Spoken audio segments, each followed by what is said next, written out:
જય શ્રી કૃષ્ણ. સર્વ વૈષ્ણવોને મારા ભગવત સ્મરણ. પુષ્ટિ સત્સંગ ચેનલમાં સર્વ વૈષ્ણવજનોનું હાર્દિક સ્વાગત છે. શ્રી ગુસાઈજી પરમ દયાલ કી જય. તો વૈષ્ણવો સાથે મળીને સત્સંગ કરીએ છીએ. આજે સત્સંગમાં 252 વૈષ્ણવોની વાર્તામાં વૈષ્ણવો 59માં છે અને એક ધોબી શ્રીનાથજીનો એમનો વાર્તા પ્રસંગ આજે આપણે બીજો જોવાના છીએ. ગઈકાલે આપણે વાર્તા પ્રસંગ 1 જોયો, આજે આપણે વાર્તા પ્રસંગ બીજો જોવાના છીએ.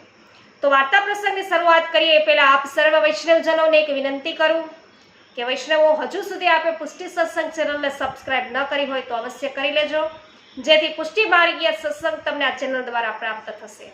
સાથે સાથે તમને સત્સંગમાં આનંદ આવે, કોઈ સારી એવી માહિતી પ્રાપ્ત થાય તો વિડીયોને લાઈક, કમેન્ટ અને શેર કરવાનું ભૂલશો નહીં, જેથી દરેક વૈષ્ણવોને સત્સંગનો લાભ પ્રાપ્ત થાય. તો વૈષ્ણવ છે 59માં એક ધોબી શ્રીનાથજીના અને એમનો વાર્તા પ્રસંગ બીજો. એક વેળા ચાચા હરિવંશજી અને એક વૈષ્ણવ બંને જણ ગુજરાત છે એ જઈ રહ્યા છે અને માર્ગમાં એક મોટું ગામ આવે છે. ત્યાં બંને મજલ ઉપર ઉતરે છે. એક વણિકની દુકાનેથી સીધું સામાન લઈને ગામની બહાર જળના સ્થાન છે એના પાસે રસોઈ કરે છે. તો શ્રી ઠાકોરજીને ભોગ ધરીને બંને મહાપ્રસાદ લે છે. પછી ગામમાં આવી અને વણિકની દુકાને તેઓ બેસે છે.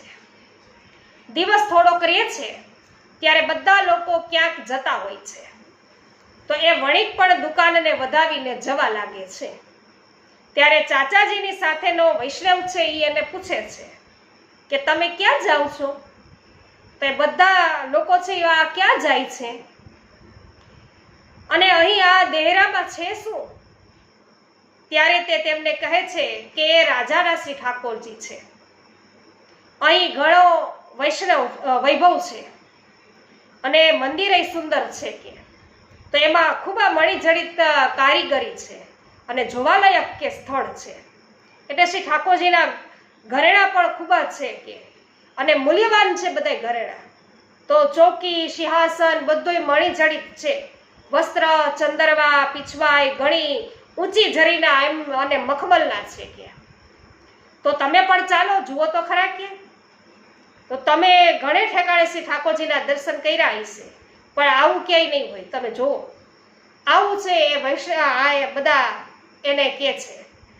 ત્યારે પેલો વૈષ્ણવ ચાચાજીને આટલી જાહો જલાલી દેખાડી દે છે. તો એ કે ચાલો આપણે જઈએ તો ખરા કે. જોવામાં શું કઈ વાંધો છે એમ, જોવામાં શું જાય? તો શ્રી ઠાકોરજી કહે છે. આમ કહી તે ઘણો આગ્રહ કરે છે. તો આ શ્રી ઠાકોરજી એ રાજાના છે અને તેથી તેમના મંદિરમાં ખૂબ ઠાઠમાઠ જોવા મળે છે અને અહીં એ મંદિરની જાહો જલાલી કેવી છે એ બધું બતાવવામાં આવ્યું છે. અને ત્યારે ચાચાજી તેને તમે જઈને આવો. શું કહે છે ચાચાજી એને કે તમે જઈને આવો કે, પણ તે તો અમે છે શું કે તમે પણ આવો. અમે તેમને કહે છે અને તો પોતે આવશે એમને જણાવે છે. તો તેના ઘણા આગ્રહથી એ બંને ત્યાં જોવા માટે જાય છે અને દ્રવ્યનો વૈભવ ઘણો બધો જોવે છે. રાજા ઘરની સોનાની થાળીમાં આરતી કરે છે. ઘણા વાજિંત્રો વાગે છે. ઘણા લોકો ઊભા છે. શ્રી ઠાકોરજી પણ ભારે શૃંગાર અને ઊંચા વસ્ત્રો પહેરીને ઊભા છે. ત્યારે શ્રી ઠાકોરજીને જોઈને ચાચાજી છે એ માથું હલાવે છે.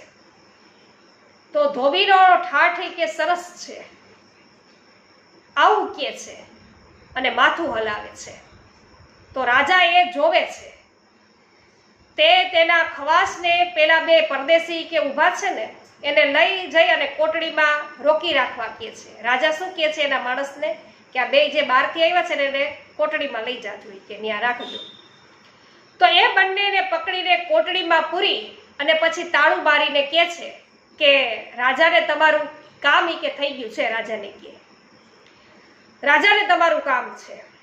ત્યારે ચાચાજી સાથેના વૈષ્ણવ છે એને કહે છે કે જીદ કરી અને અન્ય માર્ગીયના દર્શન છે આપણે કરવા આવ્યા, શ્રી ઠાકોરજીને જોયા અને એમના મંદિરમાં ગયા તો એ આપણા શ્રી ઠાકોરજીને ગમ્યું નહીં, તેથી શ્રી ઠાકોરજીએ એ કે આ કર્યું તો આ બંધનમાં આપણને નાખ્યા, પણ ભલે કશું ખોટું નથી થયું, આપણા માથે શ્રી ગુસાઈજી બિરાજે છે, છતાં તરત જ આ ફળ છે મળ્યું.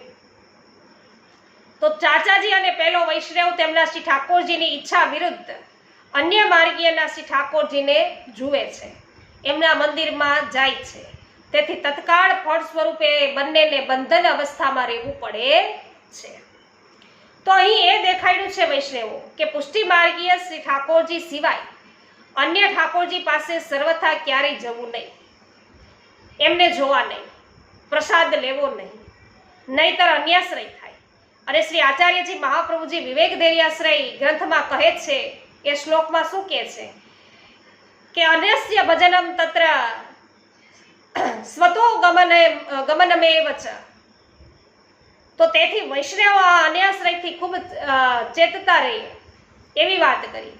તો અન્યાશ્રય છે એ બરાબર બીજો કોઈ અપરાધ જ નથી, એવો અન્યાશ્રયનો અપરાધ છે. તો પછી સેવામાં પહોંચીને રાજા ઘેરે આવે છે અને ખવાસને એ બંનેને લઈ આવવા કહે છે, ઓલા બેયને કોટડીમાં રાખ્યા લઈએ. તો તે બંનેને રાજા પાસે લઈ આવે છે. એટલે રાજા ચાચાજીને કે મારા શ્રી ઠાકોરજીને જોઈને તમે માથું કેમ હલાવ્યું કે ઈ કયો હાલો. તો ચાચાજીએ પોતે તો સહજ માથું હલાવ્યું એમ કહે છે કે મેં તો ખાલી એમ જ કે હલાવ્યું હતું.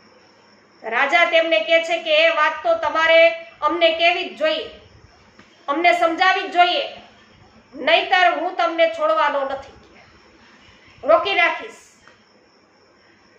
તો આખરે ચાચાજી વાતનો ફોડ પાડી અને રાજાને શું કહે છે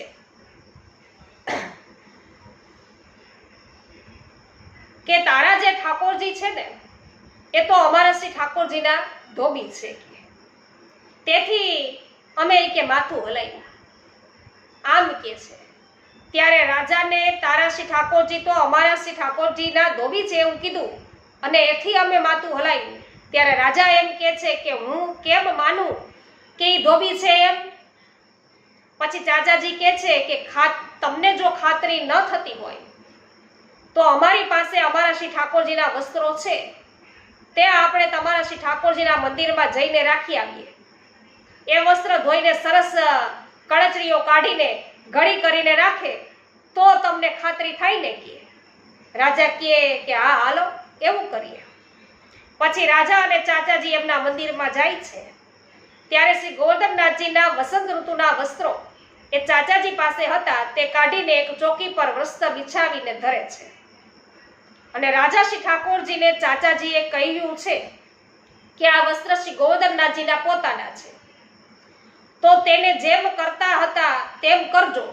આવું કહીને કમાડવાસીને તાળું મારીને બંને છે એ બહાર આવે છે.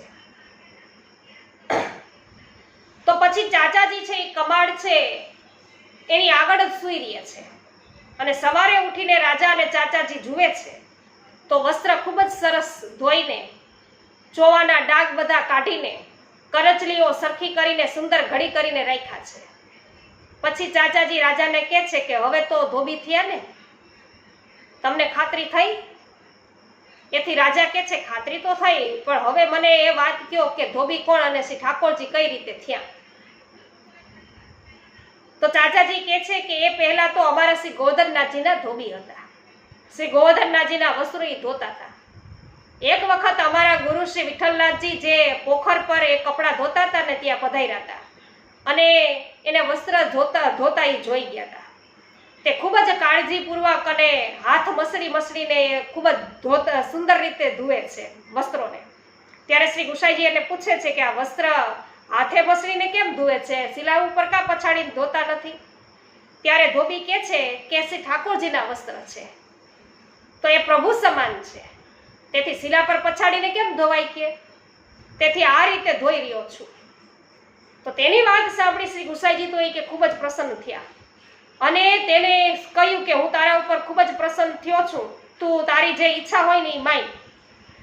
આવું કહ્યું ત્યારે ધોબી પોતાને સાયુજ્ય મુક્તિ આપો એમ તેમને કહે છે.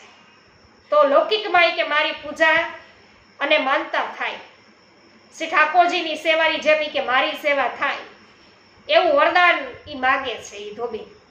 અને ત્યારે શ્રી ગુસાઈજી તેને જા એમ જ થશે એમ કે છે. તો આ ધોબીને મન તો શ્રી ઠાકોરજીના વસ્ત્રો પ્રભુ સમાન જ છે, જેથી તે શિલા પર પછાડી ધોવાના બદલે હાથેથી મસળીને ધોવે છે.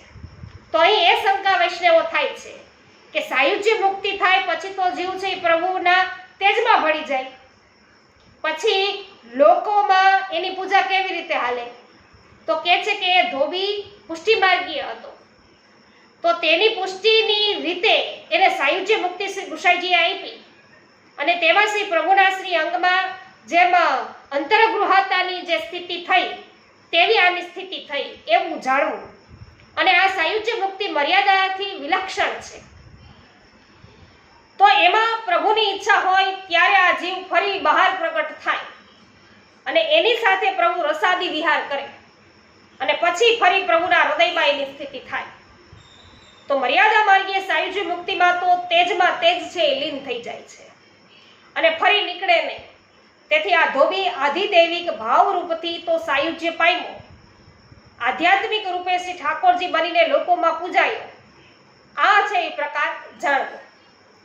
તો એ પછી કેટલાક દિવસે તેનો દેહોત્સર્ગ થાય છે અને તે જ સમયે તમારા શ્રી ઠાકોરજીની પ્રતિષ્ઠા કે થઈ અને ત્યારે તે ધોબીનો જીવ છે એ તમારા શ્રી ઠાકોરજીના સ્વરૂપમાં પ્રવેશે છે, આવેશ થાય છે અને તે આ શ્રી ઠાકોરજી છે. તો તેને મેં જોઈને ઓળખા ચાચાજી કે, એટલે મેં આ માથું હલાવ્યું કે જુઓ ધોબી છે એની કેવી માનતા આવેલી છે કે આ વાત છે. તો આ ધોબી શ્રી ગુસાઈજીનો આવો કૃપાપાત્ર ભગવદીય હતો. તેથી એની વાર્તા વૈષ્ણવો ક્યાં સુધી કેવી? તો વૈષ્ણવો, જો તમને આ વાર્તા પ્રસંગ પસંદ આવ્યો હોય તો અવશ્ય વિડીયોને લાઈક, કમેન્ટ અને શેર કરવાનું ભૂલશો નહીં. હજુ સુધી પુષ્ટિ સત્સંગ ચેનલને આપે સબસ્ક્રાઇબ ન કરી હોય તો અવશ્ય કરી લેજો. આજે સર્વને જય શ્રી કૃષ્ણ.